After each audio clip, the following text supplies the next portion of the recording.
The Billionaire's Runaway Princess. I escape a palace only to be trapped in his arms. Si Serafina Soler ay isang prinsesang takas. Upang iwasan isang arranged marriage sa bansang Bhutan, tumakas siya patungong Pilipinas bitbit ang pangarap na maging malaya. Ngunit sa unang araw pa lang niya sa Maynila, isang pagkakamali ang nagpabago sa buhay niya. Aksidente niyang naitapon ang kanyang basura sa ibabaw ng isang 20 million peso Lamborghini. Ang may-ari, si Alistair Vance. Isang bilyonaryong kasing gwapo na isang Diyos pero kasing lamig ng yelo ang puso. Isang lalaking hindi tumatanggap ng salitang sorry. You mess with my car, now you will pay for the price? Magpanggap kang fiancé ko o mabubulok ka sa kulungan. Para kay Sarah, si Alistair isang bagong hawla. Para kay Alistair, si Sarah isang fake fiancé lang na kailangan niya para makuha ang kanyang mana. Ngunit paano kung ang pagpapanggap ay maging totoo? Paano kung ang bilyonaryong hindi marunong magmahal ay matutong lumuhod para lang sa isang pulubing prinsesa? Sa mundong puno ng sekreto, utang at mga kaaway mula sa nakaraan, hanggang saan mo kayang ipaglaban ang pag-ibig na nagsimula lang sa isang maling pagkakataon?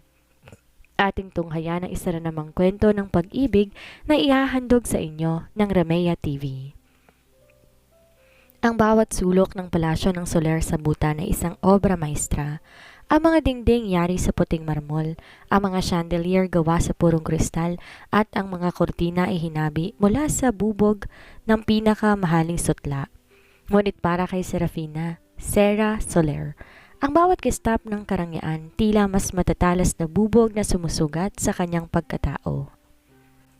23 taon na siya sa mundong ito, ngunit pakiramdam niya isa lamang siyang dekorasyon, isang mamahaling figurin na itinatanghal sa mga piging pero walang sariling tinig. Anak, huwag kang malikot, masisirang pagkakaayos ng iyong buhok, malumanay na saway ni Yaya Martha. Nakaharap si Sarah sa isang higanteng salamin, pinagmamasdan niya ang kanyang sariling refleksyon. Suot niya ang tradisyonal na kasuotan ng kanilang kaharian na pinalamutian ng mga gintong burda.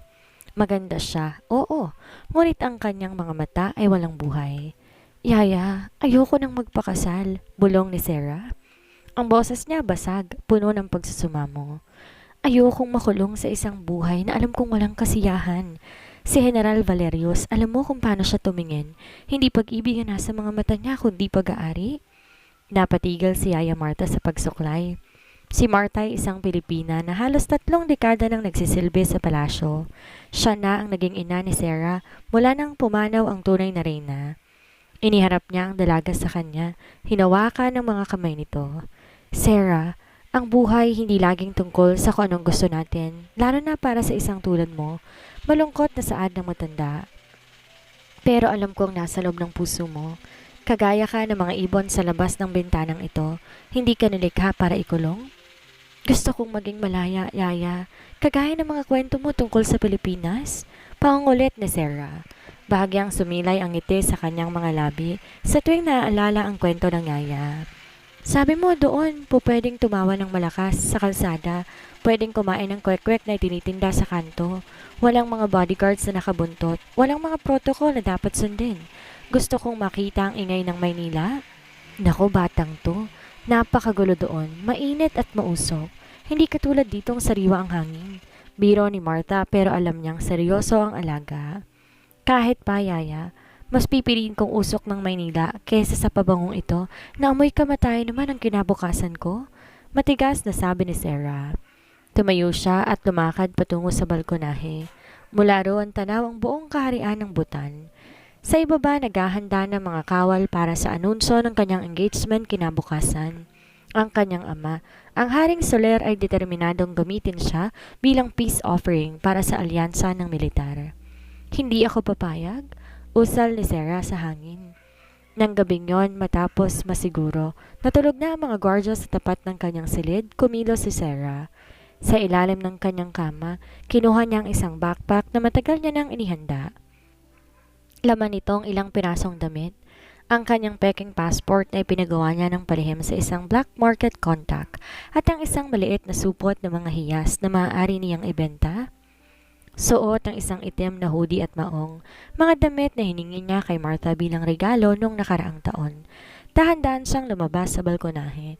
Ang taas nito ay katumbas ng 3 palapag, ngunit may mga gumagapang na baging ng ubas na sapat na matibay para kapitan. Paalam, Butan, bulong niya habang dahan-dahang bumababa. At paalam, Prinsesa Serafina, mula ngayon, ako na lang si Sera. Nang lumapat ang kanyang mga paa sa damuhan, naramdaman niya ang unang pintig ng tunay na takot at excitement. Tumakbo siya patungo sa kakahuyan, iniwasan ang mga spotlight ng perimeter fence hanggang sa marating niya ang daungan. Doon naghihintay ang isang cargo ship na patungong Southeast Asia. Hindi niya alam kung ano naghihintay sa kanya sa Pilipinas.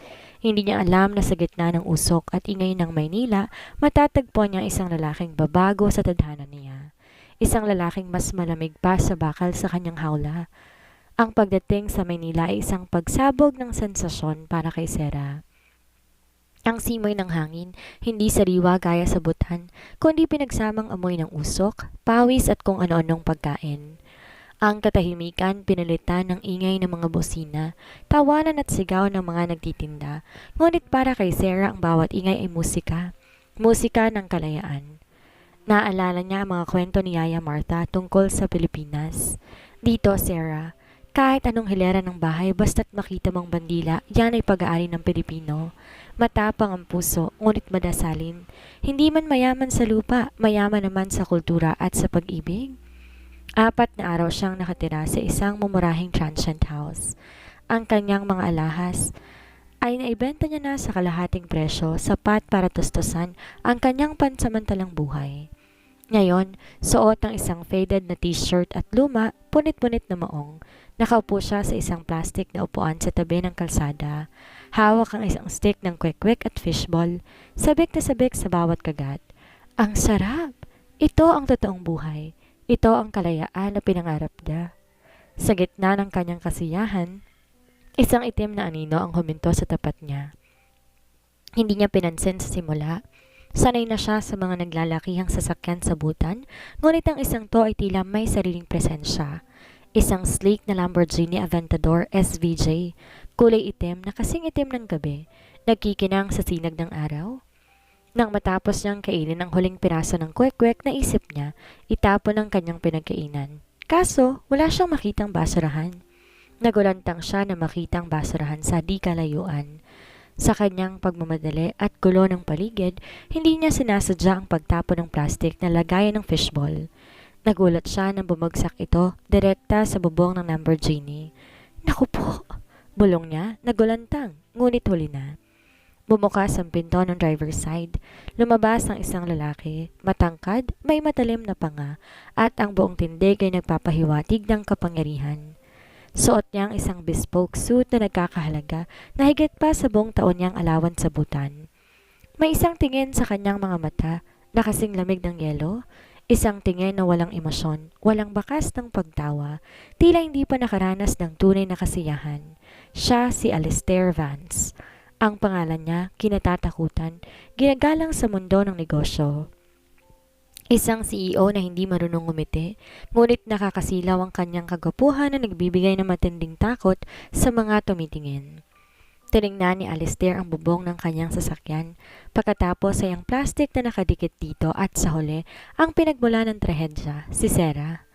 Ang kanyang mga mata ay nagpapakita ng matinding pagkadismaya at pagkasuklam. Para sa kanya si Sera ay isa lamang squatter o pulube na nagkakalat sa kanyang paligid. Get your garbage out of the top of my car, utos ni Alistair. Ang boses ay malamig at may otoridad. Hindi ito tanong kundi isang direktang utos. Natigilan si Sera. Sa buong buhay niya walang sino mang nangahas na magsalita sa kanya ng ganoon. Sanay siya sa mga magalang na pagbati sa Your Royal Highness. Ngayon tinatawag siyang pulubi ng lalaking ito. Pasensya ka na, hindi ko sinasadya, sagot ni Sera. Kumikibot ang gilid ng kanyang labi.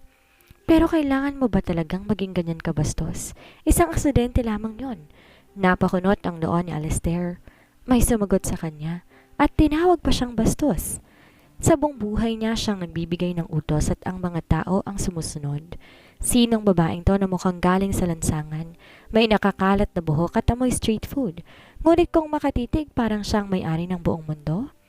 Ang kanyang mga mata, sa kabila ng gusot na itsura ay may apoy. isang apoy na nakakaintriga at nakakairita. Bago pa makakilos si Alastair, lumapit si Sarah sa kotse at kinuhang pinagkainan. Sabi ko nga, hindi ko sinasadya. Aniya, sabay ngisi ng may halong hamon. Sa susunod, wag mong iparada ang sasakyan mo sa tabi ng basurahan, Mr. Soplado. Nagulat si Alastair sa lakas ng boses ng babae. Tumalikod si Sarah at naglakad palayo. Pakiramdam niya'y nanalo siya sa isang laban. Naiwan si Alastair na nakatitig sa kanya, papalayong likod. Ang kanyang puso nagtataka at bahagyang naiinis. Hindi niya maintindihan kung bakit parang ang gaan ng loob niya sa pulubing iyon. Hingal na hingal si Sarah habang tumatakbo sa madadilim na eskinita ng Makati. Ang kislap ng kalayaang tinatamasan niya nitong mga nakarang araw ay biglang napalitan ng pait ng katotohanan. Natonton siya ng mga tauhan ng kanyang ama. Sa malayo, nakikita niya ang tatlong lalaking nakasuit. May mga earpiece at matatalim ang tingin, ang mga royal guards ng Bhutan. Hindi ako pwedeng bumalik, bulong niya sa sarili, habang pilit pinipigil ang luhang gustong kumawala. Hindi sa ganitong paraan. Sa kanyang paghahanap ng mapagtataguan, bumungad sa kanyang isang marangyang gusali, ang Vans International Hotel and Towers. Hindi na siya nag-isip pa. Pumasok siya sa lobby. Pilit iniitsa ang kanyang sarili sa likod ng malalaking column ng marmol para hindi siya makita mula sa labas. Ngunit tila mapaglaro ang tadhana. Sa gitna ng lobby na paliligiran ng mga bodyguards at mga tauhan, naglalakad ang kanilang ayaw na sana niyang makita pang muli. Ang may-ari ng itim na Lamborghini, si Alastair Vance. Nagtatama ang kanilang mga mata. Tumigil si Alastair sa paglalakad, dahilan upang halos magkabanggaan ang mga subordinates niya sa likod. Ang kanyang mukha'y nanatiling parang estatwa, ngunit ang kanyang mga mata kumikislap sa pagkakilala sa pulubing ng bastos sa kanya kanina. You again, malamig na wika ni Alastair. I thought I told you to stay away from my side. Please, bulong ni Sarah. Lumapit siya ng kaunti, sapat lang para siya lang makarinig. Huwag mo akong itaboy. May mga taong humahabol sa akin, I can pay you. Isang mapait na ngisi ang gumuhit sa labi ni Alastair. Pay me? With what? Fishball sticks? Tinignan ni Alastair ang kabuuan ni Sarah. Mukha itong pagod, madungis at takot.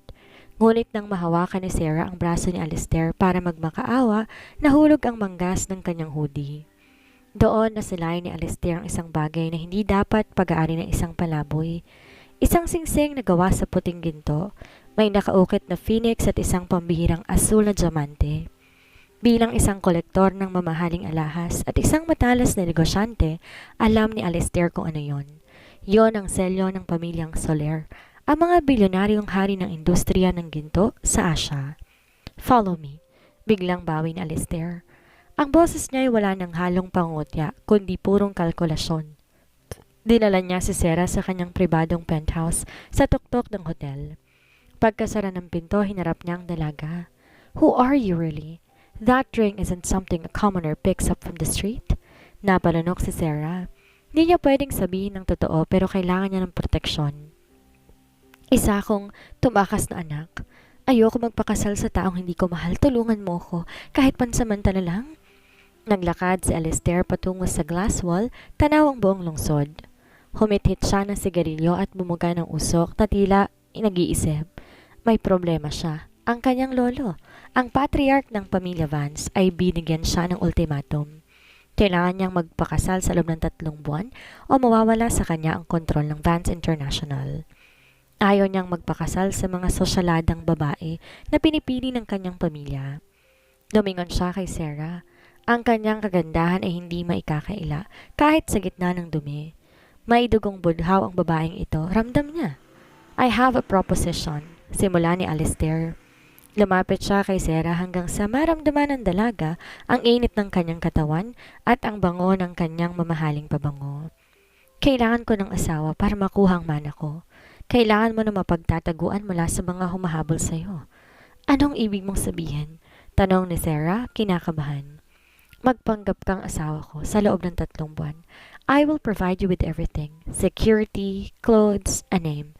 No one, not even those men outside, can touch you as long as you are Mrs. Vance. Mungkahi ni Alastair. Ang kanyang boses parang isang kontrata, walang emosyon, puro negosyo. At pagkatapos ng 3 buwan, you're free, with enough money to go wherever you want. Tumingin si Sarah sa bintana, pagkatapos sa pintuan kung saan alam niyang naghihintay ang mga kawal ng butan. Deal. Pero isang kondisyon, Mr. Vance. What? Walang hawakan. Walang totoong damdamin. Negosyo lamang to. Isang tipid at misteryosong ngiti ang sumilay sa labi ni Alistair. Isang ngiting hindi nakakarating sa kanyang malamig na mga mata. Don't worry, princess. I don't mix business with pleasure. Ngunit sa loob-loob ni Alistair, alam niyang nagsisimula pa lamang ang laro. At sa pagkakataong to, hindi lang perang nakataya, kundi ang puso niyang matagal niya nang ibinaon sa yelo. Ang unang gabi ni Sarah sa penthouse ni Alistair Vance ay tila isang panaginip na may halong bangungot. Matapos ang kanilang kasunduan, hindi siya hinayaan ni Alistair na makahinga. Agad tong tumawag na isang pangkat ng mga stylists, couturiers at assistant sa kalagitnaan ng gabi. Ayusin ninyo siya. Maikling utos ni Alistair habang nakaupo sa isang leather armchair, may hawak na baso ng whiskey. Gawin niyo siyang mukhang kagalang-galang. I want her to look like she belongs by my side. Pinasok si Sarah sa isang malaking dressing room. Doon, sinilubong siya ng mga kamay na tila may sariling isip. Binubunutan siya ng kilay, nilalagyan ng kung ano-anong cream ang kanyang balat at sinusuklay ang kanyang buhok na tila ba isa siyang mamahaling tela na kailangang plansyahin. Makalipas ang 2 oras, lumabas siya. Suot niyang isang emerald green na silk slip dress na hapit sa kanyang katawan ngunit disente ang dating. Ang kanyang mahabang itim na buhok ay nakaistilo sa malalaking waves at ang kanyang mukha nabahiran ng makeup na nagpatingkad sa kanyang mga matang tila may itinatagong misteryo. Nang tumayo siya sa harap ni Alistair, napatigil ang lalaki sa pag-inom. Sa loob ng ilang segundo nawala ang lamig sa kanyang mga mata at napalitan ng isang emosyong hindi niya maipaliwanag. Hindi niya akalaing ang pulubing nagtapon ng basura sa kotse niya ay may ganitong uri ng kagandahan. Isang kagandahang hindi lang pang pisikal kundi may dalang dignidad. Will this do, Mr. Vance? Tanong ni Sarah, bahagyang naiilang sa lagkit ng tingin ng lalaki. Agad na naitama ni Alistair ang kanyang sarili. Binaba niya ang baso at tumayo. Not bad. At least now people won't think I picked you up from a dumpster. Napairap si Sarah. Ang hilig mo talagang mang-insulto, no? Porque ba marami kang pera po pwede mo nang maliitin ang lahat? Lumapit si Alistair sa kanya, sapat na malapit para maamoy ni Sarah ang timpla ng whiskey at sandalwood sa lalaki. Sa mundong to, Sarah, ang itsura mong iyong sandata. Kumukha kang biktima, kakainin ka ng buhay ng mga tao. I am teaching you how to survive here. I survived in a palace full of snakes, Alistair. I think I can handle a few businessmen. Matapang niyang sagot. Natahimik si Alistair. Palace? Lalo siyang naging kumpirmado na hindi ordinaryong taong babaeng to. Ngunit bago siya makapagtanong, lumakad na si Sarah patungo sa malaking bintana ng penthouse. Dito ba ako matutulog? Tanong ni Sarah, tinuro ang isang pinto. That's the guest room, but tomorrow, we move to my private estate in Forbes Park. Mas madaling bantayan ang paligid doon. My security team is already scrubbing your digital footprint. As of tonight, you are Serafina Soler Vance, my fiancé that I've been hiding from the press for a year. Bakit kailangan fiancé agad? Pwede namang girlfriend lang. Dahil ang lolo ko hindi naniniwala sa girlfriend lang. He wants commitment. And a commitment means a ring on your finger and a date for the wedding. Paliwanag ni Alistair. Ang boses muling naging mekanikal. Naupo si Sarah sa dulo ng kama, tila biglang napagod. Minsan naiisip ko, tumakas ako sa isang hawla para lang pumasok sa isa pa. May pagkakaiba bang tatay ko sa'yo? Ang tanong na iyon ay tila isang sampal kay Alistair. Sa unang pagkakataon, nakita ni Sarah ang pagdaan ng kirot sa mukha ng bilyonaryo bago to muling naging bato. The difference is, I am giving you an exit strategy. Malamig na sabi ni Alistair bago tumalikod. Matulog ka na. Maaga tayong aalis bukas. And Sarah, don't try to run. My men are everywhere. For now, you are my property. I am no one's property. Bulong ni Sarah sa sarili habang pinapanood ang pagsara ng pinto. Naghubad siya ng sapatos, humiga sa malambot na kama. Napatingin siya sa kisame. Ang Maynila na akala niya'y layang ibibigay sa kanya ay naging isang gintong maze. Pero sa kabila ng takot, may isang bagay siyang natuklasan. Si Alistair Vance. Sa likod ng kanyang yelo at supladong muka, tila may sarili ding mga sugat na pilit itinatago. At habang nakapikit si Sarah, hindi niya alam sa labas ng kanyang pinto na natiling nakatayo si Alistair sa dilim. Nagtataka kung bakit ang tibok ng kanyang puso ay hindi na sumusunod sa kanyang mga utos. Ang mansyon ng mga Vance sa Forbes Park ay parang isang kuta. Mataas ang pader, may mga armadong gwardya at ang atmosfera ay mabigat sa tradisyon. Habang lulan ng kanyang sasakyan, ramdam ni Alistair ang panginginig ng mga kamay ni Sarah. "Relax," sabi ni Alistair nang di tumitingin sa dalaga. Inabot niya ang kamay nito at mahigpit na piniga. "Huwag kang magpahalata. My grandfather, Don Ismael, can smell fear from a mile away. Just follow my lead." Madaling sabihin, mahirap gawin. Bulong ni Sarah. "Paano kung itanong niya kung paano tayo nagkakilala? Sasabihin ko ba na tinapon kong basura ko sa kotse mo?" Bahagyang committed ang mga mata ni Alistair.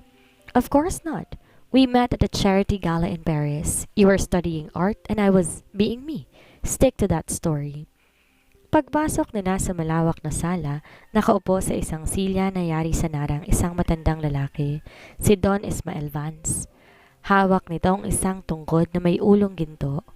Ang kanyang tingin mapanuri, tila binabasang bawat hibla ng pagkatao ni Sarah. "So, ito na pala ang babaeng dahilan kung bakit hindi mo tinatanggap ang mga anak ng business partners ko," bunga ni Don Ismael. Ang boses nito ay parang kulog. Tumayo si Alistair at pilit na ngumiti. Isang bagay na bihirang makita ni Sarah. "Lolo, this is Serafina Soler, my fiancé."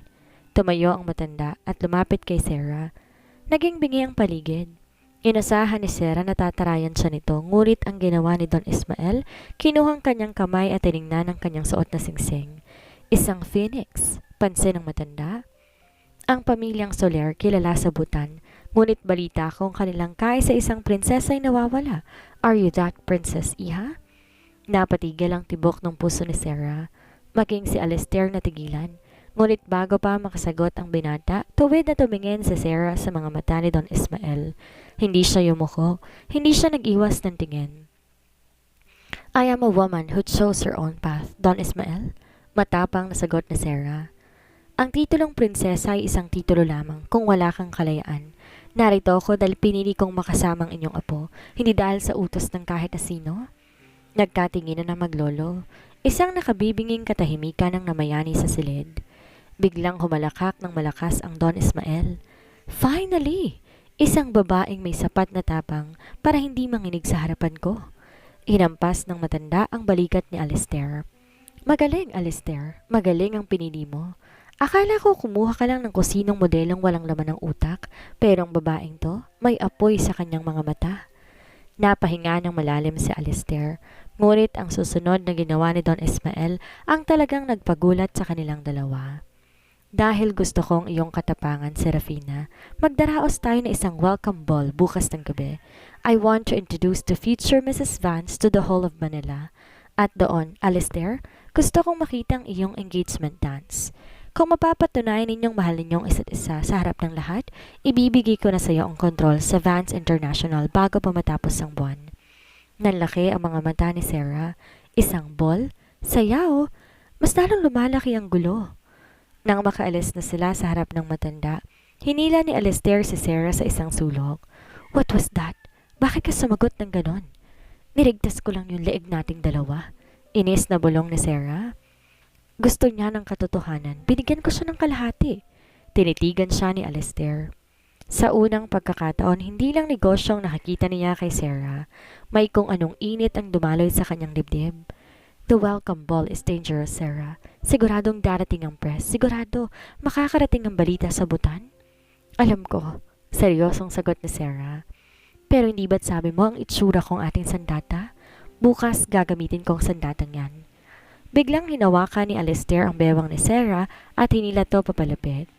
Nagulat ang dalaga sa bilis ng pangyayari. "Then we need to practice. I don't want you stepping on my toes tomorrow, fiancé." Sa gitna ng tahimik na hallway ng mansyon, nagsimulang gumalaw ang dalawa sa isang imahinasyong musika. Habang umiikot sila, hindi na malayan ni Sarah ang kanyang puso, bumibilis ang tibok. Hindi dahil sa takot, kundi dahil sa paraan ng paghawak sa kanya ni Alistair. Ang malamig na telo tila unti-unting natutunaw sa init ng kanilang paglalapit. Ang ballroom ng Vance Estate ay nagniningning sa ilalim ng mga dambuhalang chandelier. Ang mga pinaka-maimpluwensyang tao sa Pilipinas, mula sa mga politiko hanggang sa mga bigating negosyante, ay naroroon. Lahat ay abala sa pakikipagplastikan at pag-inom ng mamahaling champagne. Ngunit ang tunay na inaabangan ng lahat ay ang misteryosong babae na nakuha ang mailap na puso ng Ice King na si Alistair Vance. Sa loob ng isang pribadong silid, tinitingnan ni Sarah ang kanyang sarili sa salamin. Suot niyang isang midnight blue na gown na may mga diamante na tina mga bituin sa langit. Ito ang unang pagkakataon na muli siyang magpapakita sa publiko matapos ang kanyang pagtakas. At ang takot tila isang malamig na kamay na sumasakal sa kanya. Bumukas ang pinto, pumasok si Alistair. Napatigil ito sa may pintuan, suot ang kanyang itim na tuxedo. Mukhang isang Diyos ng kadiliman ng binata, ngunit ang kanyang tingin nakapako kay Sarah. "You look regal." Mahinang usal ni Alistair.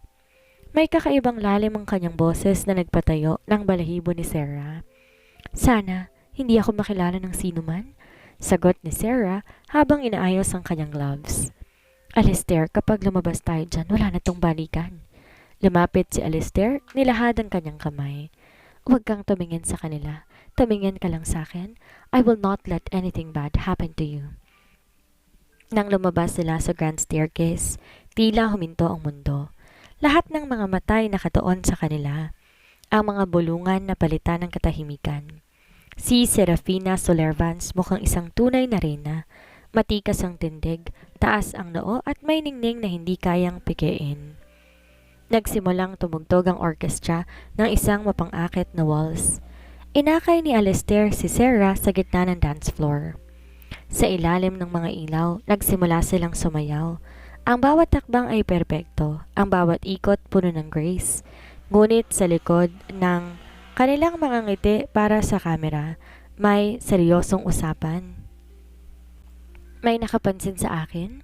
Bulong ni Sarah habang nakasandal sa dibdib ni Alistair sa isang bahagi ng sayaw. Yung lalaki sa gilid, naka-gray suit. Kanina pa siya nakatingin sa akin at hindi siya taga rito. Kilala ko ang paraan ng pagtayo ng mga gwardya sa Bhutan. Ramdam ni Sarah ang paghigpit ng hawak ni Alistair sa kanyang bewang. "Alam ko, kanina ko pa siya nakikita. My security is already on standby. Just keep dancing, Sarah. Do not break the illusion." Habang umiikot sila, mas talo pang naglapit ang kanilang mga mukha. Sa puntong yon, tila nawala ang mga tao sa paligid. Ang tanging nararamdaman ni Sarah ay ang init ng palad ni Alistair at ang tibok ng puso nito na tila kasing bilis lang din ang sa kanya. Sa isang sandali, nakalimutan nilang nagpapanggap lamang sila. Ang tinginan nila ay puno ng isang bagay na hindi nilang basta bahagi ng kontrata. Ngunit ang romantikong sandali ay nabasag nang biglang mamatay ang lahat ng ilaw sa ballroom. Nagsigawan ng mga tao. Naramdaman ni Sarah ang isang malakas na hila sa kanyang braso. Hindi ito si Alistair. Ang kamay na humahawak sa kanya ay magaspang at amoy tabako. "Prinsesa, oras na para umuwi."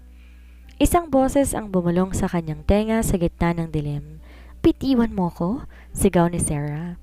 Sinubukan niyang manlaban, ngunit mas malakas ang lalaki. Bigla, isang malakas sa tunog ng pagkabasag ng baso ang narinig. Kasunod ang isang ungol ng sakit mula sa lalaking humahawak kay Sarah. Sa isang iglap, bumalik ang mga ilaw. Nakita ni Sarah si Alistair na nakatayo sa harapan niya. Ang kamao, duguan at ang lalaking naka-gray suit ay nakandusay sa sahig. Ang mukha ni Alistair punong-puno ng matinding galit. Isang galit na handang pumatay para protektahan ang pag-aari niya. "Sabi ko sa inyo," malamig na boses ni Alistair na umalingaw sa buong ballroom habang nakatingin sa mga tauhan ng Bhutan na nagtatago sa karamihan. "No one touches what's mine." Inila ni Alistair si Sarah papalapit sa kanya. Hinarap ang mga bisita na tila walang nangyaring kaguluhan. "I apologize for the technical glitch. Please, enjoy the rest of the night." Dinala ni Alistair si Sarah sa isang mas ligtas na silid. Doon nakita ni Sarah ang panginig ng mga kamay ng binata, hindi dahil sa takot kundi dahil sa adrenaline. "You're hurt," sabi ni Sarah. Kinuhang dugo ang kamay ni Alistair. "It's nothing," matigas na sagot nito. Ngunit nang tingnan niya si Sarah, lumambot ang kanyang paningin. "Are you okay? Did he hurt you?" Umiling si Sarah, ang mga matay puno ng paghanga at pagtataka. "Bakit mo ginawa yon? Pwede namang mga security mong gumawa niyan." Huminga ng malalim si Alistair at hinawakan ang mukha ni Sarah. "Dahil ang kasunduan ay kasunduan, at dahil hindi ko kayang makitang may humahawak sa iyo nang hindi ko pa hintulot." Sa gabing yon natanto ni Sarah na ang panganib ay hindi na lang nanggagaling sa butan. Ang mas malaking panganib ay ang unti-unting pagkahulog niya sa lalaking dapat ay business partner lamang niya. Dahil sa nangyaring gulo sa welcome ball, napagdesisyonan ni Alistair na hindi naligtas si Sarah sa hotel o sa mansyon ng Forbes Park. Bago pa man sumikat ang araw, mabilis silang bumiyahe patungo sa isang tago at eksklusibong rest house sa baybayin ng Nasugbu, Batangas. Ang rest house yari sa salamin at puting kahoy, nakatayo sa isang talampas na nakadungaw sa asul na dagat, malayo sa ingay, malayo sa mga mata ng mga espiya ng Butan, at malayo sa mapanghusgang lipunan ng Maynila. "Dito tayo mananatili ng ilang araw," wika ni Alistair habang pinaparada ang kanyang sasakyan. Walang signal ng cellphone dito na madaling matrace, at ang tanging daan papasok ay binabantayan ng aking pinagkakatiwalaang tauhan. Bumaba si Sarah. Agad nilanghap ang sariwang hangin na may halong alat ng dagat. "Salamat, Alistair. Pakiramdam ko sa wakas makakahinga na ako ng maluwag." Pumasok sila sa loob.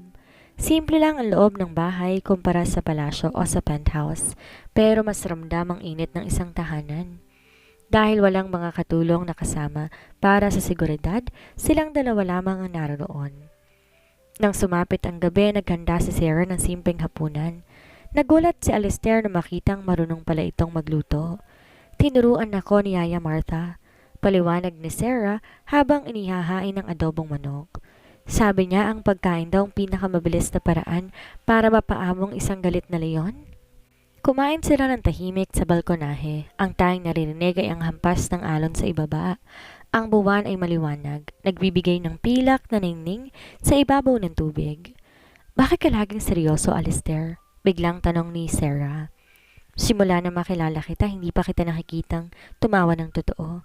Pera, negosyo, kontrol, yan lang bang mahalaga sa'yo?" Binaba ni Alistair ang kanyang kubyertos. Tumingin siya sa malayo. Ang mga mata ay tila naglalakbay sa nakaraan. "Ang kasiyahan ay isang luho na hindi ko kayang bayaran, Sarah. Nung bata ako, nakita ko kung paano nawasak ang pamilya ko dahil sa kasiyahan at emosyon. Ang tatay ko, tinilikuran lahat para sa isang babaeng akala niya'y mahal niya, pero sa huli iniwan lang din siya. Namatay siyang walang-wala. Mula noon, sumumpa ako na hindi ako magiging tulad niya. I chose power over feelings." Lumapit si Sarah sa kanya at dahan-dahan hinawakan ang kanyang kamay. Ang balat nito'y magaspang ngunit mainit. "Pero hindi ka ang tatay mo, Alistair. At hindi lahat ng pag-ibig nagtatapos sa pagkawasak." Tumingin si Alistair sa mga mata ni Sarah. Sa ilalim ng liwanag ng buwan, mas lalo naging mapang-akit ang kagandahan ng dalaga. "At ikaw, prinsesa, handa ka bang isuko ang korona mo para sa isang buhay na ganito? Isang buhay na laging nagtatago." "Isusuko ko lahat para sa kalayaan," determinadong sagot ni Sarah. "At kung ang kalayaan nga'y nangangahulugan na kailangan kasama kita, handa ako." Isang matinding katahimikan ang namagitan sa kanila. Ang tensyong kanina pang nakakubli ay biglang sumabog. Hindi na nakapagpigil pa si Alistair. Hinila niya si Sarah patayo at sa isang iglap, ang kanyang mga labi sumakop sa mga labi ng dalaga. Hindi tutulad ng halik sa ballroom na para sa palabas lang. Ang halik na ito gutom, puno ng pangungulila at matagal lang kinikimkim. Tumugon si Sarah ng may parehong sidhi. Ang kanyang mga kamay gumapang sa batok ni Alistair. Pilit na inilalapit ang binata sa kanya. Nang maghiwalay sila para huminga, magkadikit pa rin ang kanilang mga noo. "Sabi mo walang totoong damdamin," bulong ni Alistair, ang boses ay paos. "Sabi mo rin hindi mo pinaghahalo ang business at pleasure." Balik na bulong ni Sarah, may bahid ng ngiti. "To hell with the business," usal ni Alistair, bago muling hinalikan si Sarah ng mas malalim. Sa gabing yon, sa gitna ng liblib na baybayin ng Batangas, ang kasunduan ay tuluyan ng nabura. Wala nang bilyonaryo at wala nang prinsesa.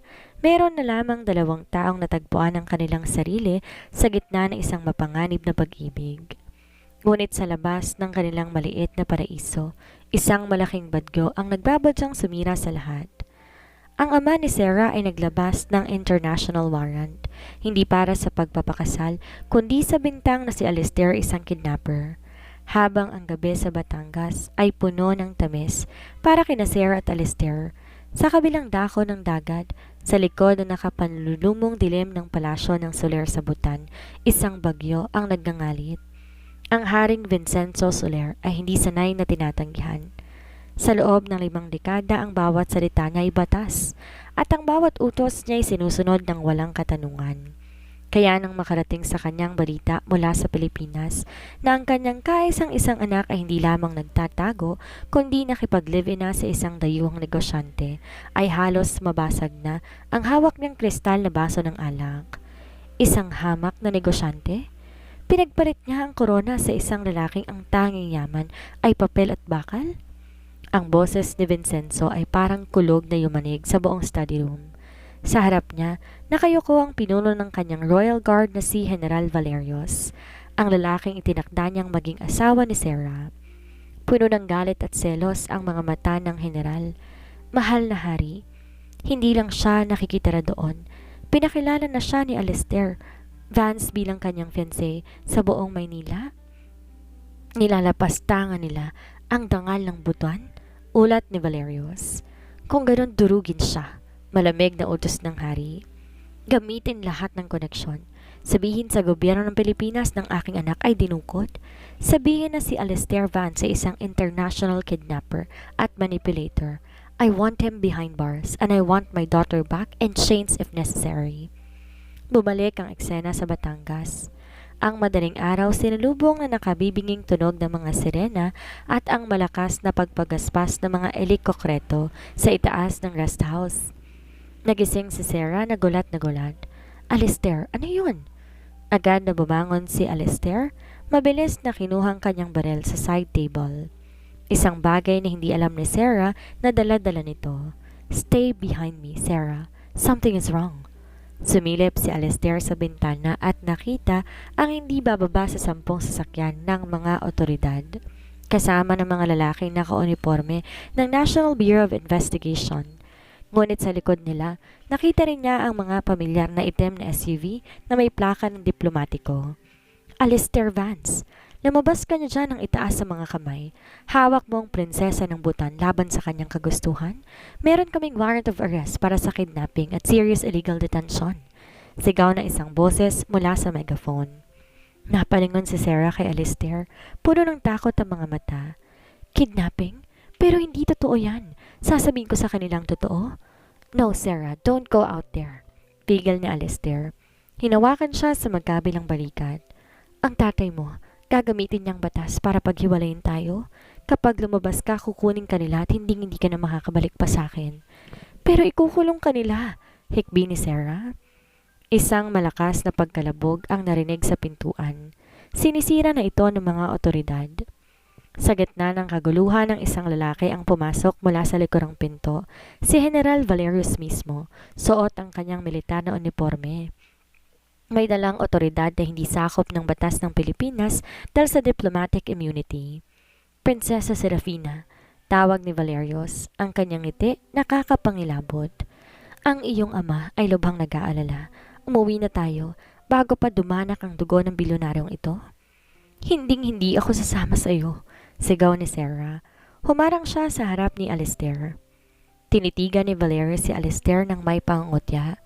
Isang bala lang, Mr. Vance, at tapos na ang impyerno mo. Piliin mo, ang buhay mo o ang babaeng to. Tumingin si Alistair kay Sarah. Sa kauna-unahang pagkakataon nakita ni Sarah ang luha sa mata ng lalaking akala niya ay gawa sa yelo. Sarah, kailangan mong sumama sa kanila. Iingatan kita, pangako. Gagawin kong lahat para makuha ka ulit, pero sa ngayon, kailangan mong mabuhay. Hindi, Alistair. Wag! Ngunit huli na. Pilit na hinila ng mga gwardya si Sarah palayo.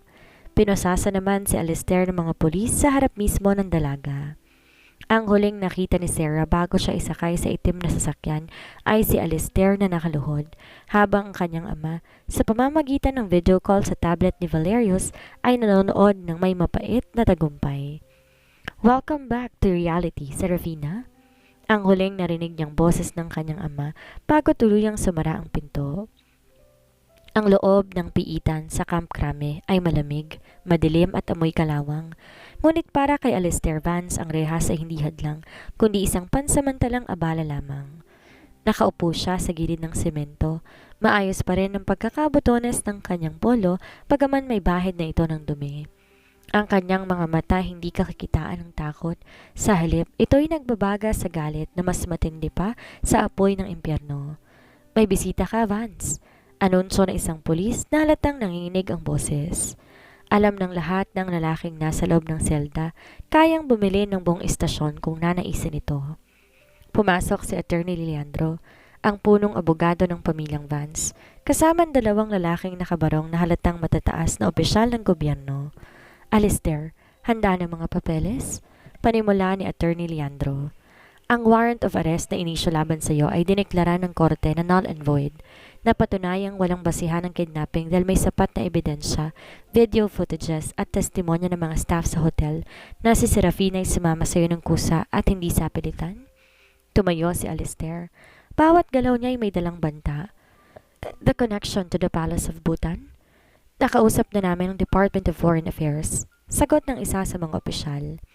"Naglabas kami ng formal na protesta laban sa diplomatic immunity ni General Valerius. Hindi nila po pwedeng gamitin ang batas ng Pilipinas para sa isang personal na alitan ng pamilya. You are free to go, Mr. Vance. In fact, the Chief of Police wants to personally apologize." "I don't need his apology," malamig na sabi ni Alistair habang kinukuhang kanyang Amerikana. "I need my jet fueled and ready in 30 minutes. "Alistair, mag-iingat ka," babala ni Leandro. Ang pagpasok sa Bhutan na walang pahintulot ng Haring Vincenzo ay deklarasyon ng giyera. "Hindi mo hawak ang batas doon?" Huminto si Alistair sa tapat ng pintuan ng presinto. Lumingon siya ng bahagya. Ang kanyang mukha ay parang iniukit sa bato.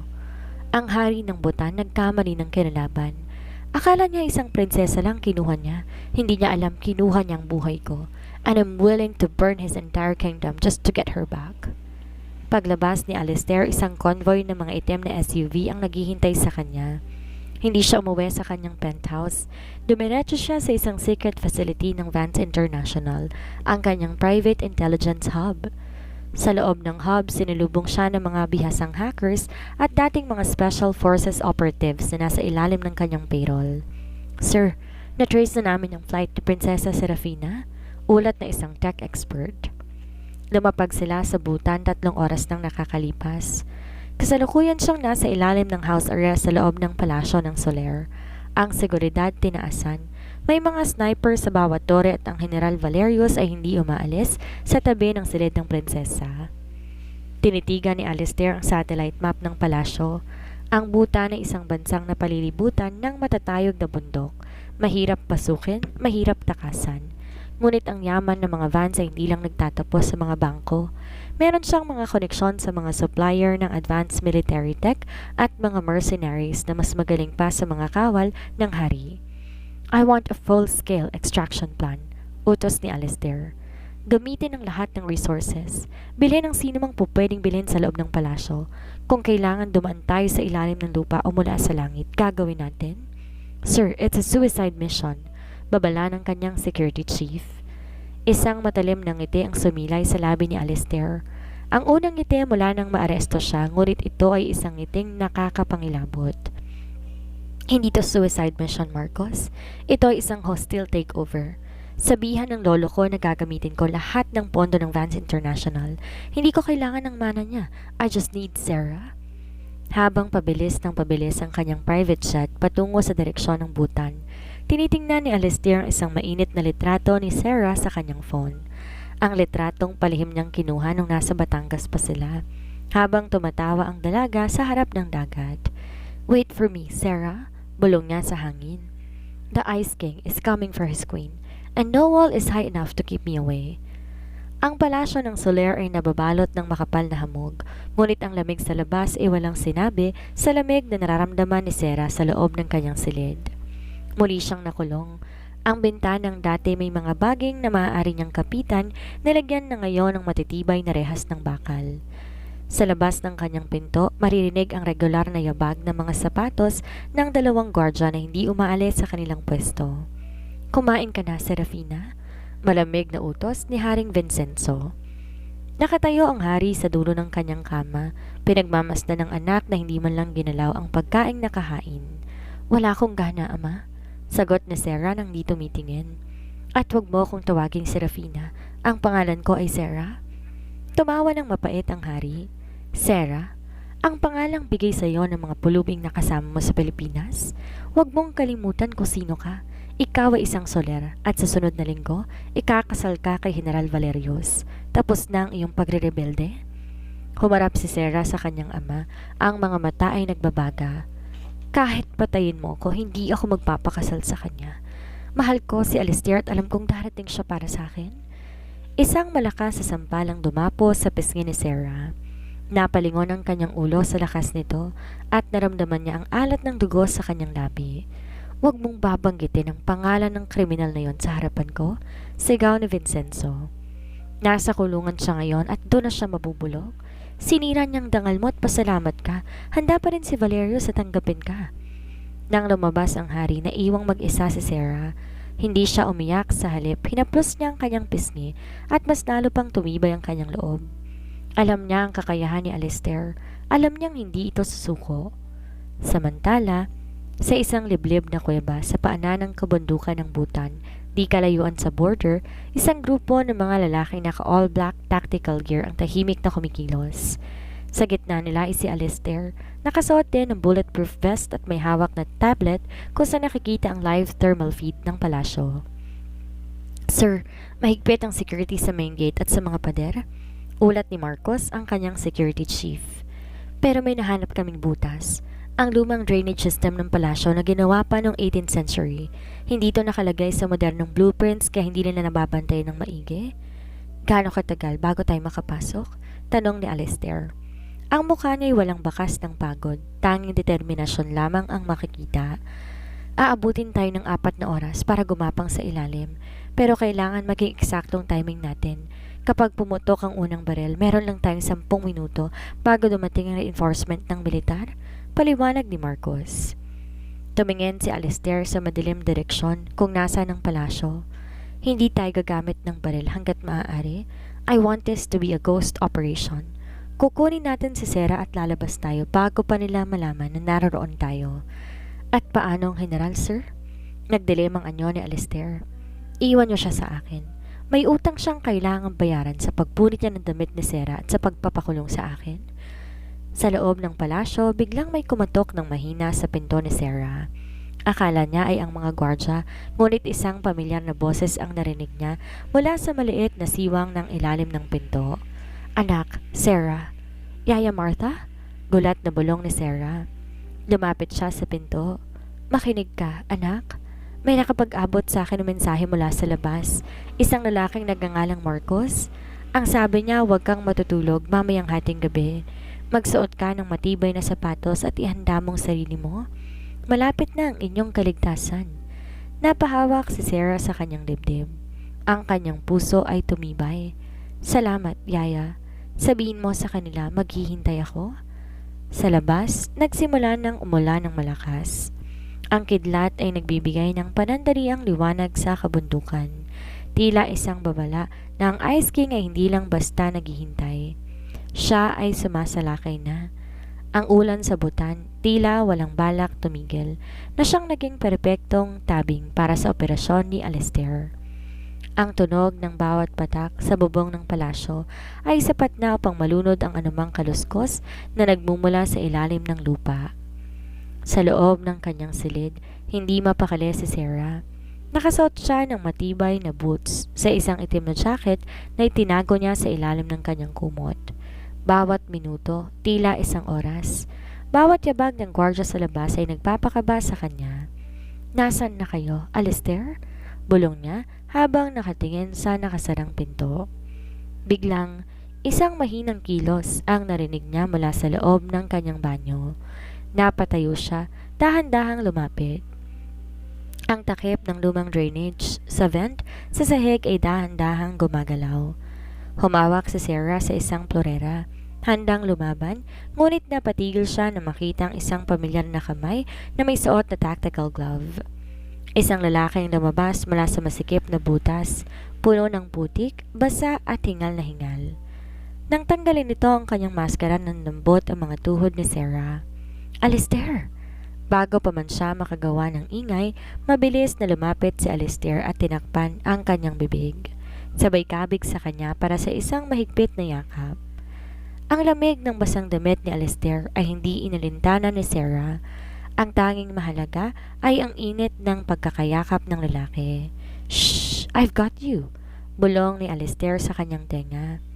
Ang boses nito, puno ng emosyong hindi ito nagpakita kailanman. Hinding-hindi na kita iiwan ulit? Paano kayo nakapasok? Napakaraming gwardiya sa labas? Tanong ni Sarah sa mahinang boses. We use the old tunnels. My men are neutralizing cameras and the guards using tranquilizers. Walang kailangan na mamatay kung susunod sila sa gusto ko. Paliwanag ni Alistair habang mabilis na sinusuri ang paligid.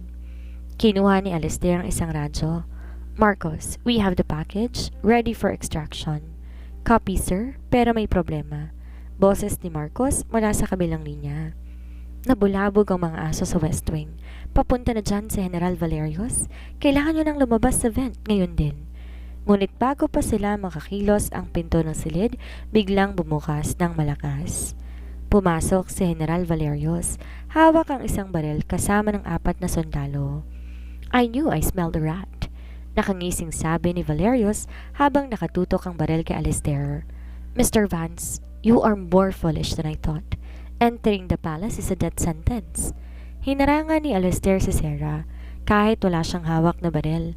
Ang kanyang tingin ay sapat na upang pangunahan ng takot ng mga sundalo. Ang pumasok dito ay diskarte. Ang sakta ng babaeng mahal ko ang tunay na kamatayan, Valerios.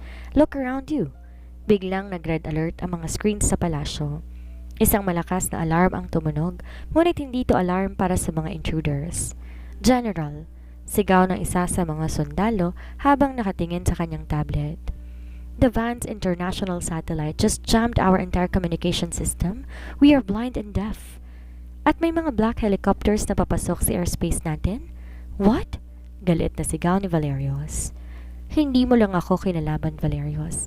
Kinalaban mong teknolohiya ng buong mundo. Seryosong sabi ni Alistair.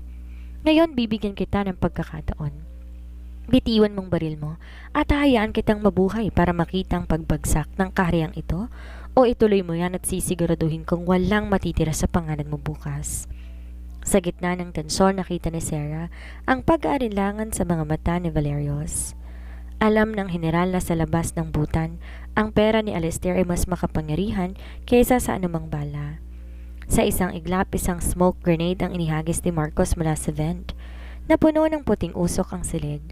Sa gitna ng gulo, hinila ni Alistair si Sarah pababa sa tunnel. Run, Sarah! Don't look back! Habang gumagapang sila sa dilim, narinig ni Sarah ang sigaw sa itaas. Ngunit di niya binitawan ang kamay ni Alistair.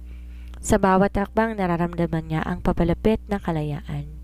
Ang Ice King na akala niya'y walang pakiramdam ay siyang nagbuwis ng lahat para sa kanya. Nang makalabas sila sa dulo ng tunnel sa may dalampasigan, naghihintay ang isang mabilis na speedboat. Sumakay sila sa mabilis na humarurot palayo sa isa ng butan habang ang lulan ay unti-unti nang tumitila. Nakahinga na maluwag si Sarah habang nakasandal sa balikat ni Alistair. Ang palasyo ay isa na lamang maliit na tuldok ng ilaw sa dilim. Ligtas na tayo? Tanong ni Sarah. Tinalikan ni Alistair ang kanyang noo. Hindi pa tapos ang laban sa tatay mo, pero hindi ka na nila mahahawakan ulit. You are under the protection of the Vance family now. Hindi tumakas sina Alistair at Sarah patungo sa Pilipinas. Sa halip, ang kanilang speedboat ay dumaong sa isang dambuhalang yate na nakahimpil sa international waters. Ilang mila lang layo mula sa baybayin ng Bhutan. Ito ang Vance Sovereign, ang mobile command center ni Alistair. Bakit di pa tayo tuluyang lumalayo? Tanong ni Sarah habang binabalot siya ni Alistair ng isang tuyong kumot sa loob ng cabin. Maaari pa tayong habulin ng mga fighter jets ng ama ko. Hinarap siya ni Alistair, ang mga mata ay seryoso. Sarah, kung tatakas tayo ngayon habang buhay tayo magtatago, gusto kong makuhang kalayaan mo ng may basbas ng batas at ng katotohanan, imbitahin natin ang iyong ama dito. Anong ibig mong sabihin? Ang yate na ito, neutral ground. Sa loob ng isang oras, darating ang Haring Vincenzo. Haharapin ko siya bilang lalaking nagmamahal sa'yo, hindi bilang isang magnanakaw. Gaya ng sinabi ni Alistair, isang helicopter na may tatak ng butan ang lumapag sa deck ng yate. Lumabas ang Haring Vincenzo, galit na galit at may bitbit na otoridad. Sinalubong siya ni Alistair sa Grand Salon habang si Sarah ay nakatayo sa likuran ng binata. Nasaan ang aking anak? Sigaw ni Vincenzo. Alistair Vance, wala kang takot na pumasok sa aking bansa at ngayon naglalakas loob ka pang isama ako rito? Hindi ito summon, mahal na hari. Ito'y isang pagkakataon para sa iyo na iligtas ang inyong kaharian. Malamig na sagot ni Alistair. Umupo ka. Dahil sa aura ni Alistair na pilitang maupo ang hari. Nilapag ni Alistair ang isang tablet sa mesa na naglalaman ng mga dokumento. Ano ito? Tanong ng hari. Yan ang mga katibayan ng korupsyon ni General Valerius. Simula ni Alistair. Habang abala ka sa pagpilit kay Sarah na magpakasal, ang iyong pinagkakatiwalaang general palihim na nagbebenta ng mga likas na yaman ng butan sa mga foreign syndicates, bala kanyang matalsikin patapos ang kasal niya para siya nang maging ganap na diktador. Nanlaki ang mga mata ni Vincenzo habang binabasa ang mga bank transfers at selyadong kontrata.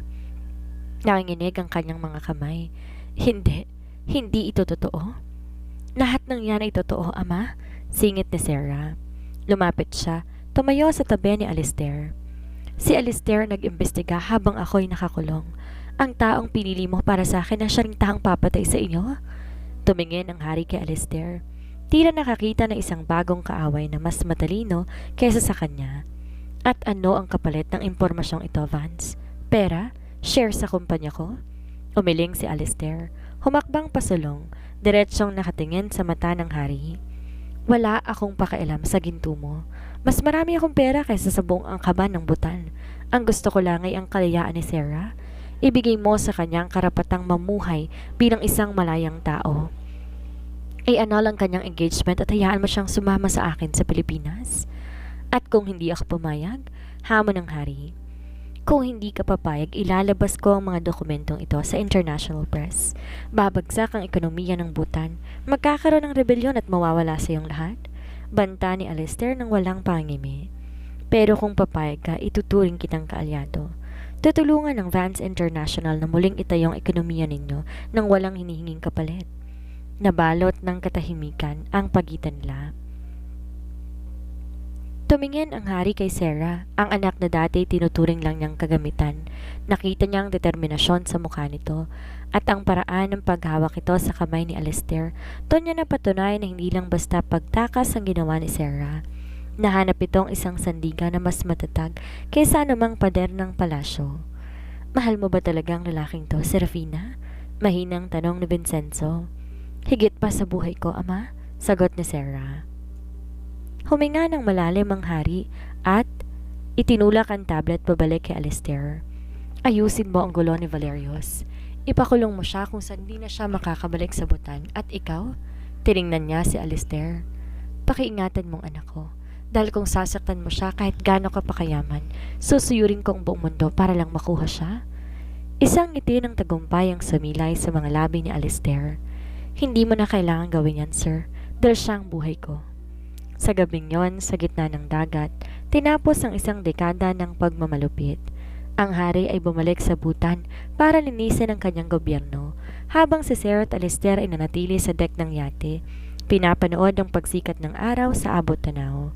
Malaya na ako, tanong ni Sarah parang di pa rin makapaniwala. Hinalikan ni Alistair ang kanyang mga palad. Malaya ka na, Sarah. At simula ngayon, ang tanging rehas na hahawak sa'yo ay ang aking mga yakap. Ang pagbabalik ni na Alistair at Sarah ng Pilipinas ay sinalubong na matinding atensyon ng media. Hindi na sila ang kidnapper at biktima. Sa mga balita, sila na ang tinaguriang power couple of Asia. Ang pagsasama ng isang bilyonaryong Pilipino at ng prinsesa ng Bhutan ay tila isang fairy tale na nagkatotoo sa harap ng mga kamera. Ngunit sa loob ng penthouse ni Alistair, malayo sa flash ng kamera, ramdam ni Sarah na may nagbago. Bagaman ligtas na sila, napansin niya na tila nga ba mas malalim na ang iniisip ng binata. Madalas itong nakatitig sa kawalan. At laging may hawak na lumang sobrang kulay itim na dumating sa koryo noong araw na lumapag sila. Alistair, okay ka lang ba? Tanong ni Sarah habang ilalapag ang tasa ng tsaa sa mesa. Simula na makabalik tayo, parang layo ng iniisip mo. Pilit nang umiti si Alistair, mabilis tinagong sobre sa ilalim ng kanyang mga papeles. Pagod lang to sa trabaho, Sarah. Maraming kailangan ayusin matapos ang gulo sa Bhutan. Hindi kumbinsido si Sarah, ngunit di na siya nagtanong pa. Hanggang isang gabi, habang nasa isang charity gala sila sa Manila Hotel, isang babae ang lumapit sa kanila. Ang babaeng to'y may taglay na kagandahang nakakasilaw. Suot ng isang pulang gown na hapit sa katawan, may buhok na kulay tanso at mga matang tila nakakaalam ng lahat ng sekreto ni Alistair. Alistair, it's been a long time. Bati ng babae. Ang boses nito ay parang musika, ngunit may hatid na kilabot kay Sarah. Naramdaman ni Sarah ang paninigas ng katawan ni Alistair. Ang kamay nitong nakahawak sa kanyang bewang biglang lumamig. Elena, what are you doing here? I heard you found a new project. Tiningnan ni Elena si Sarah mula ulo hanggang paa nang may halong pangungutya. Is she the one? Ang prinsesang ipinalit mo sa akin? Elena, umalis ka na. Mariing utos ni Alistair. Ang boses puno ng babala. Ngumiti lang si Elena at lumapit kay Sarah. Bumulong to na sapat lang para marinig ng dalaga. Pakiingatan mo siya, mahal na prinsesa, dahil ang pusong binibigay niya sa iyo ngayon ay ang pusong winasa ko noon. At tandaan mo, ang mga bagay na pag-aari ko ay laging bumabalik sa akin. Nang makaalis si Elena, hindi na nakatiis pa si Sarah. Pagdating nila sa sasakyan, hinarap niya si Alistair. Sino siya, Alistair? Sino si Elena? Huminga na malalim si Alistair, tila pasa ng buong mundo. Siya ang babaeng tinutukoy ko noon sa Batangas. Ang babaeng naging dahilan kung bakit ko sinara ang puso ko. She was my first love and my greatest mistake. Bakit siya bumalik ngayon? Dahil alam niyang masaya na ako. At si Elena hindi titigil hanggat di nakukuhang gusto niya. Sarah, makinig ka sa akin. Huwag kang makikinig sa kahit anong sasabihin niya. Gagamitin niyang nakaraan para sirain tayo. Ngunit huli na ang babala ni Alistair. Kinabukasan, habang wala si Alistair sa penthouse, nakatanggap si Sarah na isang envelope. Laman ng mga litrato ni Alistair at Elena nung kabataan nila. Mga litratong puno ng tamis at saya, bagay na bihirang makita ni Sarah kay Alistair. May kasama ring sulat. Sa tingin mo ba, ikaw ang unang babaeng dinala niya sa Batangas? Tanungin mo siya kung nasa ng singsing na binigyan niya sa akin bago niya ako ipinalit sa kumpanya niya. Naramdaman ni Sarah ang hapdi sa kanyang dibdib. Akala niya tapos na ang laban na makalabas siya sa Bhutan, ngunit tila ang pinakamahirap na kalaban hindi ang kanyang ama, kundi ang mga multo ng nakaraan ng laking mahal niya. Naisip ni Sarah ang sinabi ni Yaya Martha. Ang pag-ibig ay hindi lang tungkol sa pagtakas sa mga kaaway, kundi sa pagharap sa mga lihim. Handa na ba siyang ipaglaban si Alistair laban sa isang babaeng tila mas kilala ang binata kaysa sa kanya? O magiging dahilan to upang maisip niyang marahil panandalian nga lang ang lahat? Di mapakali si Sarah sa loob ng penthouse. Ang mga litratong pinadala ni Elena tila mga tinik na nakabaon sa kanyang isipan. Sa bawat sulok ng marangyang bahay ni Alistair, tila nakikita niya ang anino ng babaeng iyon. Totoo ba, Alistair? Bulong ni Sarah sa sarili habang nakatingin sa malawak na view ng Makati skyline. Ako lang ba talaga ang nakapaglambot sa puso mo? O isa lang akong pansamantalang pampalubag loob? Nang gabing yon, hindi nakauwi si Alistair. Isang maikling mensahe lang natanggap ni Sarah. Emergency at the office. Don't wait for me. Ngunit hindi alam ni Sarah ang emergency na iyon ay isang patibong. Si Elena ay nagpakita sa opisina ni Alistair. Dala ang isang dokumento na maaaring makasira ng bagong alyansa ng Vance International at ng kaharian ng Bhutan. What do you want, Elena? Malamig na tanong ni Alistair habang nakatayo sa likod ng kanyang mesa. I told you to stay away from my life. Lumapit si Elena. Ang kanyang pulang takong ay tumutunog sa marmol na sahig. Ganyan na ba tayo ngayon, Alistair? Pagkatapos ng lahat ng pinagsamahan natin sa Paris, pagkatapos mong ipangako na ako lang reyna ng buhay mo? That was a lifetime ago. Bata pa ako nun at tanga, sagot ni Alistair, hindi natitinag. Talaga? Ngumisi si Elena at nilapag ang isang folder. Ang kumpanya mo ay may malaking utang sa pamilya ko. Utang na itinago ng tatay mo bago siya mamatay. Kapag hindi mo ako pinakasalan, kukunin ko ang kalahati ng Vance International. Isasama ko sa pagbagsak mo ang pangalan ng prinsesa mo. Samantala, hindi na nakatiis pa si Sarah. Dahil sa kaba, dinala siya ng kanyang mga paa sa opisina ni Alistair. Nais niyang makita kung totoo ba ang sinasabi nito, ngunit pagdating niya sa tapat ng opisina, narinig niya ang boses ni Elena mula sa loob. Alistair, aminin mo na mahal mo pa rin ako, at ang prinsesang yan isa lang siyang obligasyon dahil kailangan mong mana mo, pero ako ang kailangan ng puso mo. Napatigil si Sarah sa may pinto. Ang kanyang puso tumitibok ng mabilis. Inaasahan niya na sasagot si Alistair ng pabalang, ngunit ang sumunod na narinig niya ay ang katahimikan. Isang katahimikang tila kumukumpirma sa kanyang mga takot. Pumasok si Sarah ng walang katok. Ang nakita niya ay si Elena na nakahawak sa braso ni Alistair, habang ang lalaki nakatingin sa malayo, tila malalim ang iniisip. Sarah? Gulat na sabi ni Alistair. Mabilis siyang bumitaw kay Elena. Tama bang narinig ko? Tanong ni Sarah. Ang boses ay nanginginig na sa galit at sa sakit. Isang obligasyon lamang ba ako, Alistair?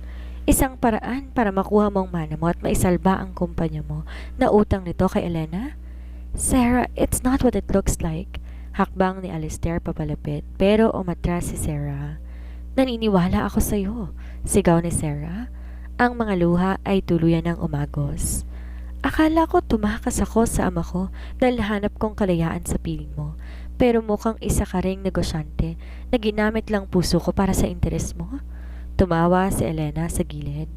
Sabi ko naman sa'yo, Iha, ang mga bilyonaryo laging perang inuuna bagong pag-ibig. Mas mabuti pang bumalik ka na sa butan. Tumingin si Sarah kay Alistair. Umaasang may sasabihin to para bawiin ang lahat.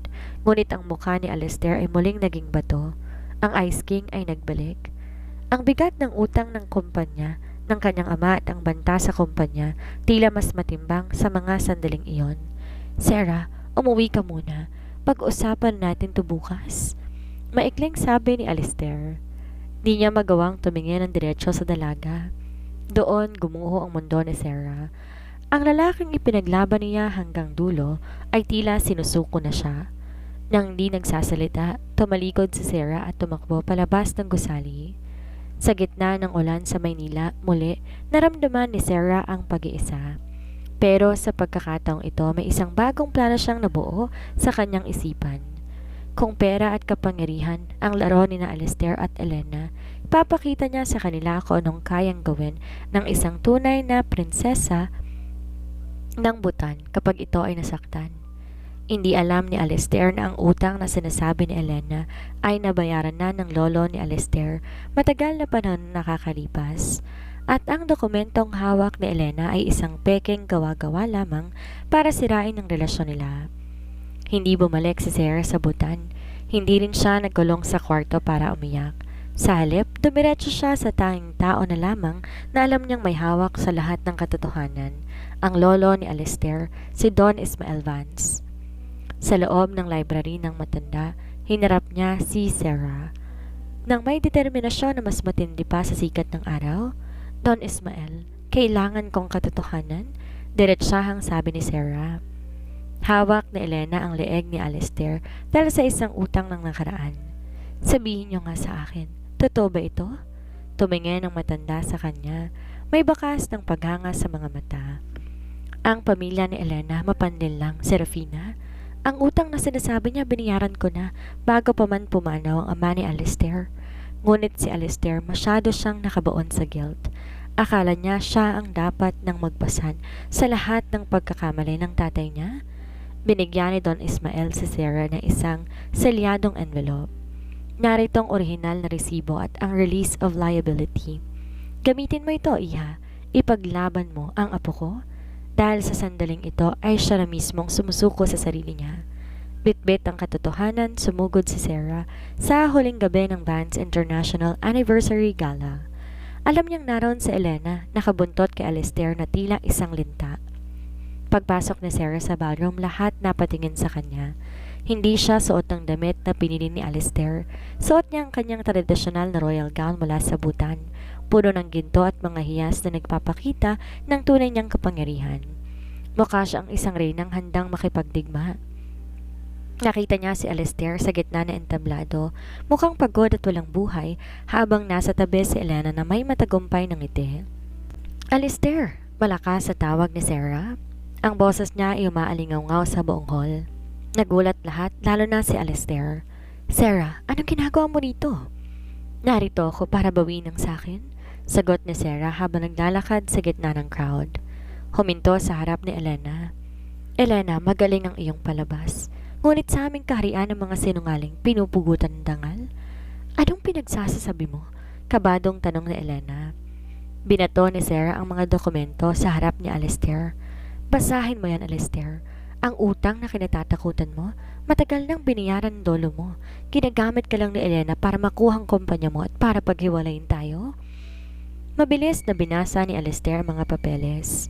Habang lumilipas sa mga segundo ang lamig sa kanyang mga mata, napalitan na nagbabagang galit patungo kay Elena. You lied to me? Ginamit mong alaala ng tatay ko para manipulahin ako. Alistair, listen. Susubukan pa sanang lumapit ni Elena ngunit hinarangan siya ni Sarah. Huwag mo siyang lalapitan. Akala mo ba mahina ako dahil tumakas ako sa ama ko? Tumakas ako dahil gusto kong pumili ng sarili kong laban at pinipili kong ipaglaban ang lalaking to. Humarap si Sarah kay Alistair. Alistair, look at me. Sabi mo noon, itsura kong sandata ko, pero mali ka. Ang pag-ibig kong sandata ko. Hindi mo kailangan mag-isa sa pagpasa na nakaraan. Nandito ako, hindi kita iiwan, kahit anong utang pang kailangan nating bayaran. Nabitawan ni Alistair mga papeles. Ang Ice King tuluyan ang natunaw. Sa harap ng libo-libong tao, hinila niya si Sarah at naluha siya, niyakap ang dalaga. Patawarin mo ko, Sarah. Bulong niya sa gitna ng mga hikbi. I was so scared to lose the company that I almost lost the only thing that matters. Hindi mo ako mawawala, Mr. Soplado. Biro ni Sarah sa gitna ng luha. Dahil ang prinsesa may masyadong matapang para sa isang tulad mo. Pinanood ng lahat ang pagpapalayas ni Alistair kay Elena sa gusali sa tulong ng security. Ngunit ang mas mahalagang eksena ay ang pagluhod ni Alistair sa harap ni Sarah. Serafina Soler, wala akong koronang maibibigay sa'yo, pero ang puso ko, ang buhay ko, at ang lahat ng meron ako'y sa'yo na. Will you stay with me, not as a contract wife, but as the woman I love for the rest of my life? Yes, sagot ni Sarah. 1,000 beses, yes? Sa gabing yon, hindi lang ang kumpanya ang nailigtas. Nailigtas din 2 pusong akalay sa panandalian lamang kanilang pagtatagpo. Ngunit may isang huling pagsubok pa sila na kailangan harapin bagong kanilang happy ending. Ang pagtanggap ng buong mundo sa kanilang pag-iibigan matapos ang madulang eksena sa gala. Naging maugong ang pangalan ni Alistair at Sarah sa buong mundo. Ang kanilang kwento hindi lang usap-usapan sa mga boardroom. Naging simbolo ito ng tunay na pag-ibig na humahangon sa kapangyarihan at tradisyon. 3 buwan ang mabilis na lumipas. Ang penthouse ni Alistair na puno ng disenyo para sa kanilang nilalapit na kasal. Ngunit hindi ito tipikal na kasal na inaasahan ng marami. Pinili ni na Sarah at Alistair na gawin tong simple ngunit makabuluhan. Isang garden wedding sa rest house sa Batangas, ang lugar kung saan unang nagtagpo ang kanilang mga puso ng walang pamagat at korona. Di ko akalaing makikita kita, nagsusukat ng gown habang kumakain ng fishbowl. Biro ni Alistair habang pinagmamasdan si Sarah. Nakagown na ito, isang obra maestra nangyari sa pinagsamang telang pinya mula sa Pilipinas at sutla mula sa Bhutan. Ngunit sa kanyang kamay may hawak siyang stick ng paborito niyang street food. Ito ang nagpapaalala sa akin kung sino ko, Alistair, sagot ni Sarah sabay tawa. Prinsesa man sa papel pero sa puso ko, ako pa rin ang babaeng nagtapon ng basura sa kotse mo. Ngumiti si Alistair. Isang tunay ng ngiting abot hanggang sa kanyang mga mata. Lumapit siya, niyakap si Sarah mula likuran. At yon ang babaeng pinakamamahal ko? Gayunman, sa gitna ng kanilang kasiyahan, isang balitang dumating mula sa Bhutan. Ang Haring Vincenzo seryosong nagkasakit. Dito nakarating sa publiko ngunit ipinaalam kay Sarah sa pamamagitan ni Yaya Martha. Kailangan mong pumunta, Sarah, payo ni Alistair nang malaman ng balita. Hindi tayo pwedeng magsimula ng bagong buhay na may bitbit na pagsising mula nakaraan. Pero paano ang kasal natin? Paano kung di nila ako paalisin? Kabadong tanong ni Sarah. Sasama ko sa'yo. Determinadong sabi ni Alistair. Haharapin natin ang ama mo hindi bilang mga takas, kundi bilang pamilya. Bumalik sila sa Bhutan, hindi sa ilalim ng gabi o sa mga lihim na tunnel, kundi sa isang opisyal na royal visit. Sinulubong ng mamamayan ng Bhutan ng may kagalakan.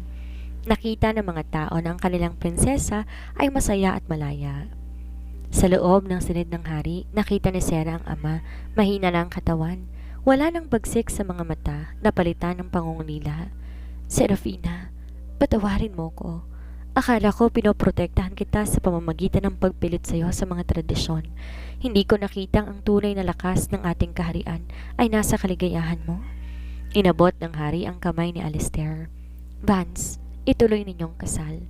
Ngunit may isang hiling ako. Huwag ninyong hahayaan na mamatay ang dugong soler. Pangunahan niyo ang pagbabago sa Bhutan mula Pilipinas. Gawing modernong bansa ang ating tahanan. Doon naintindihan ni Sarah ang huling twist ng kanyang tadhana. Ang pagtakas ay hindi lang para sa sarili, kundi sa ikabubuti ng kanyang buong bansa.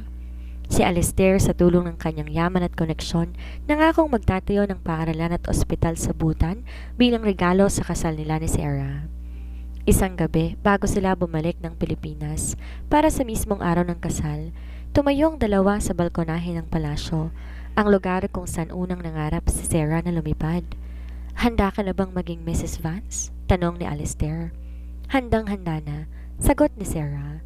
Pero tandaan mo, kahit asawa mo na ako pa rin ang boss sa bahay.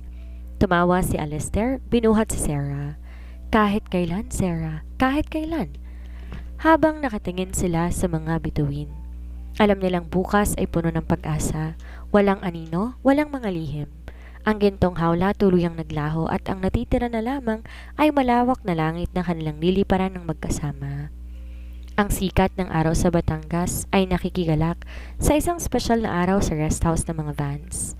Lumipas ang 9 na buwan matapos ang kanilang kasal, na hanggang ngayon pinag-uusapan pa rin sa buong mundo, ngunit ang araw na to'y mas mahalaga kaysa anumang selebrasyon na nakaraan. Sa loob ng isang pribadong silid, maririnig ang mahinang iyak ng hindi lamang isa, kundi 2 sanggol. Dahan-dahan, Alistair, baka magising mo sila, bulong ni Sarah habang nakasandal sa malambot na unan. Bagaman bakas ang pagod sa kanyang muka, ang kanyang mga matay kumikinang sa kakaibang saya. Hawak ni Alistair ang 2 sanggol, isang lalaki at isang babae. Ang Ice King na dati walang emosyon, tila tuluyan ng natunaw. Nakatitig siya sa kanyang mga anak ng may pagkamangha. Tila hindi makapaniwala na ang kanyang mga bisig na dati puro kontrata at pera lang ang hawak ay may kalong na ngayong 2 himala. Ang ganda nila, Sarah. Kamukhang kamukha mo, mahinang sabi ni Alistair. Hinalikan niya ang noo ng kanyang asawa. Salamat. Salamat sa pagbibigay sa akin ng tunay na pamilya. Pinangalanan nilang Alexander at Seraphine. Si Alexander na nagmana ang matatalim na mata ni Alistair at si Seraphine na may mga labing tila palaging nakangiti gaya ng ina. Dumating si Don Ismael at ang Haring Vincenzo na ngayon maayos na ang kalusugan. Ang 2 matanda na dati magkaaway ang prinsipyo, magkatabing nakasilip sa mga apo. Sila ang magiging tulay ng Bhutan at Pilipinas, wika ni Haring Vincenzo habang inahawakan na maliit na kamay ni Seraphine. Wala nang mga pader, wala nang mga lihim, isang bagong henerasyon na malaya.